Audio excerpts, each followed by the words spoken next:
ሀያላኑ ሀገራት ቀይ ባህር ላይ የኢትዮጵያ የባህር በር እንዲኖራት እየሰሩ መሆኑ ተነገረ። አሜሪካ፣ እስራኤል፣ ፈረንሳይና ዩናይትድ አረብ ኤሚሬትሶች የኢትዮጵያ የባህር በር ጥያቄን ለመመለስ እየሰሩ መሆኑ ተነግሯል።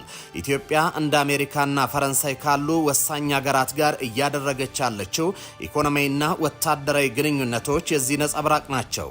ከነዚህ ሀገራት ጋር የተደረጉ የመከላከያና የደህንነት ትብብሮች የዲፕሎማሲ ፍሬዎች ናቸው ተብሏል። የኢትዮጵያ የውጭ ግንኙነት ፖሊሲ ብሔራዊ ጥቅሟንና የዜጎቿን ክብር ማዕከል ያደረገ ሲሆን እነዚህን ለማሳካት ደግሞ ኢኮኖሚ አጋርነትና የትብብር መድረኮች አማራጭ እንደሆኑም ያምናል። በውጭ ጉዳይ ፖሊሲ ቅድሚያ ለጎረቤት የምትሰጠው ኢትዮጵያ እንደ ቱሪዝም፣ ትራንስፖርትና ኢነርጂ ባሉ ዘርፎች ቀጠናዊ ውህደት ላይ ያተኮረ በርካታ የሁለትዮሽ ስምምነቶችን ከጎረቤት ሀገራት ጋር መፈራረሙ ይታወቃል።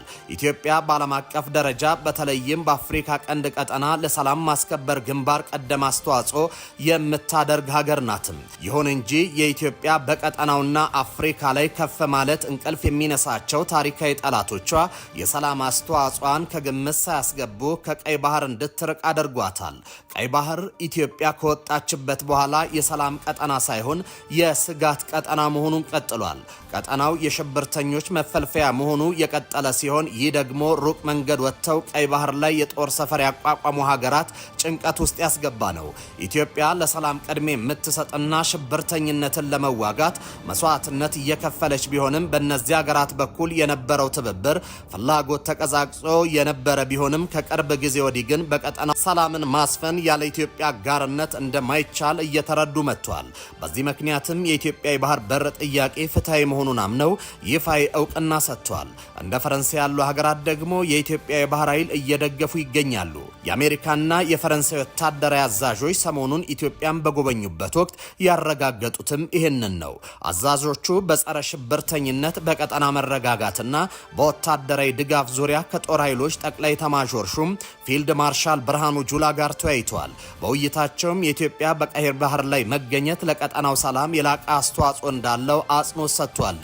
አሜሪካ ኢትዮጵያ በተለይም በአፍሪካ ቀንድ የጸረ ሽብርተኝነት ጥረቶችን ወሳኝና አስፈላጊ የደህንነት አጋር አድርጋ እንደምትመለከታት በቅርቡ ወደ አዲስ አበባ መጥተው ከጠቅላይ ሚኒስትር አብይ አህመድና ፊልድ ማርሻል ብርሃኑ ጁላ ጋር የተወያዩት የዩናይትድ ስቴትስ የአፍሪካ እዝ አዛዥ ጀነራል ዳግቪን አርኤም አንደርሰን ተናግረዋል። አዛዡ ኢትዮጵያ በቀይ ባህር ላይ ብትገኝ ለቀጠናው ሰላም የበለጠ ትሰራለች በማለት የኢትዮጵያ በቀይ ባህር ላይ መገኘት ለሰላም ያለውን አስተዋጽኦ ጠቅሰዋል።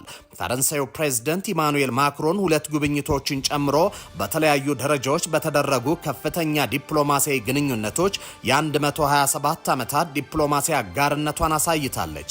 ፕሬዝዳንት ማክሮን ኢትዮጵያ የቀይ ባህር መውጫ እንድታገኝ ሀገራቸው እንደምትደግፍ በተደጋጋሚ ተናግሯል። ሁለቱ ሀገራት የመከላከያ ዘርፍን ጨምሮ የተለያዩ የትብብር ማዕቀፍ ያላቸው ሲሆን በመከላከያ ዘርፍ ያለው ስምምነት የኢትዮጵያ ጦር አቅም ግንባታ ስልጠናና የሎጂስቲክስ ድጋፍን ያካትታል። ኢትዮጵያ የባህር ኃይል ስታቋቁም ከፍተኛ ድጋፍ ያደረገችው ፈረንሳይ ነች። ፈረንሳይ ከወታደራዊ ትብብር ባሻገር በአቪዬሽን ዘርፍ በኤርባስ በኩል የኢትዮጵያን አየር መንገድ ደንበኛ ነች። እንደ ላሊበላ፣ ውቅር አብያተ ክርስቲያናት ያሉ ቅርስ ጥበቃ ላይም የፈረንሳይ አጋርነት የላቀ ነው። ወታደራዊ ትብብሩ መካከለኛው ምስራቅና እንደ ሞሮኮ ባሉ የሰሜን አፍሪካ ሀገራትን ያካለለም ነው። የተባበሩት አረብ ኤሚሬቶች ከኢትዮጵያ ጋር ያላት ጠንካራ ወዳጅነት የመከላከያ ዘርፉንና የባህር ሎጂስቲክስን ያጠቃለለ ነው። ትናንት ደግሞ የመከላከያ ሚኒስትሯ ኢንጂነር አይሻ መሐመድ ከኳታር ምክትል ጠቅላይ ሚኒስትርና የመከላከያ ሚኒስትር ጋር ተወያይተዋል። ሚኒስትሮቹ የሁለቱን ሀገራት ሁለንተናዊ ትብብር ማጠናከር የሚቻልባቸውን ጉዳዮች ላይ የተወያዩ ሲሆን በተለይም በመከላከያ ልዩ ልዩ ዘርፎች ያላቸውን ትብብር ለማሳደግና ለማጠናከር በሚቻልባቸው መንገዶች ላይ ተነጋግረዋል። አሁን የዓለም አይኖች ሁሉ ወደ ኢትዮጵያ ሆኗል። ይህ የዲፕሎማሲ ስኬት የተገኘው ግን በፈተናዎች መካከል በታለፈ ጽናት በተሞላበት ተጋድሎ መሆኑም ታይቷል። ከ3 እና 4 ዓመት በፊት የነበሩ ማዕቀቦችና ማግልሎች እንዲሁም የምዕራቢያን መገናኛ ብዙሃን ዘመቻን ያየ ማንም ወገን ኢትዮጵያ እዚህ ትደርሳለች ብሎ አያስብም። ኢትዮጵያ ግን ግልጽና ብሔራዊ ጥቅሟን አስቀድማ ከየትኛውም ሀገር ጋር ትብብርን በሚመርጠው የውጭ ግንኙነት ፖሊሲዋ የብረት አጥሮችን ሁሉ ሰባብራለች። ባገኘችው መድረኮችም ያስተጋባቸው ፍትሃዊ ጥያቄዎቿ ዛሬ እውቅና አግኝተዋል።